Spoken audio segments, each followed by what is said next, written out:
My government came to power promising a fairer Britain, so I have to ask plainly who exactly all of these immigration proposals are for.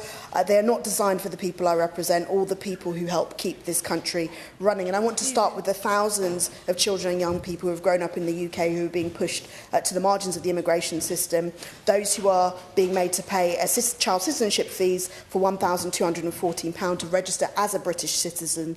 The Home Office own figures show that they make a profit of £840 on each application. Now, this is not an administrative cost, it's a revenue-raising exercise targeted at children. It results in tens of thousands of children who have a legal right to British citizenship being priced out of it, and they don't discover these consequences until later in life. And if any member is wondering why I'm still talking about this, because the government made a commitment in this House to reduce the financial burden of families and address this issue specifically, but in all of these proposals, I have not heard anything about that, and the fee remains the highest in Europe.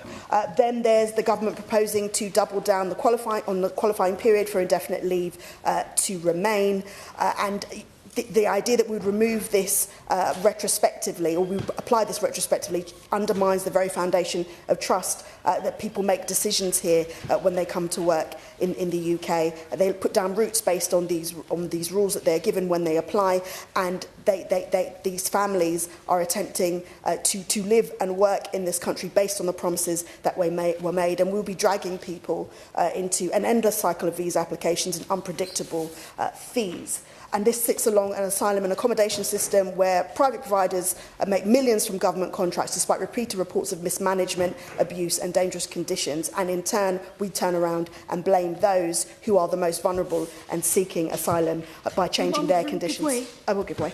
I'm very grateful to her for giving way. Does she agree with me that when she's speaking about danger and protections, that there must be the existing protections for survivors of domestic violence who have fled persecution abroad? Still, the government must maintain the migrant victims of domestic abuse concession and also the domestic violence ILR protection that is in place for those people who have fled the violence abroad, and they must have those existing protections be maintained.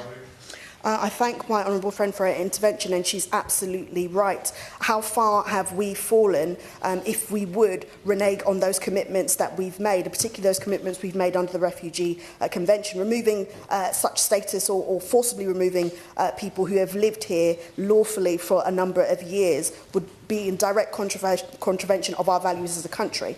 Now, the government can't claim to support integration whilst pricing children out of citizenship. They can't talk about fairness while extending the ILL pathway, and they can't promise compassion whilst allowing profiteering in the immigration system and reneging and demonising asylum seekers. So we need to build an immigration system that reflects not just our economic priorities, but also our values as a country, and these reforms actually do neither.